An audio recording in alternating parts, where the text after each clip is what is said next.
Midi, petani padi di Desa Pematang Danau, Kecamatan Sindang Danau, salah satu petani yang mengeluhkan hasil panen mereka turun akibat serangan ulat dan tikus. Padi yang mengalami serangan hama tersebut berumur 10 minggu, yang akibatnya buah gosong tidak berisi dan pertumbuhan batang tidak maksimal.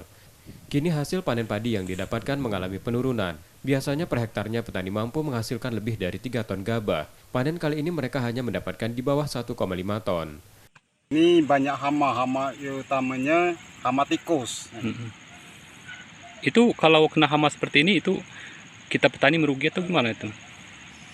Sangat rugi kan, jauh menurun hasil padi itu. Biasanya kalau sehektar itu dapat berapa itu? Kalau dia normal. Kira-kira dapat 3 ton, sampai 4 ton. Ini kalau dia seperti ini itu gimana itu? Paling 1,5 ton. Itu kan. Ini harga pestisida pupuk mahal juga, Pak. Ya, pupuk mahal. Ini racun mahal, racun ulatnya mahal. Kalau bisa ya itu sering-sering itu penyuluhan itu turun biar itu tahu bagaimana kan ngatasin ini hama-hama itu. Hampir seluruh tanaman padi petani terdampak serangan hama tersebut.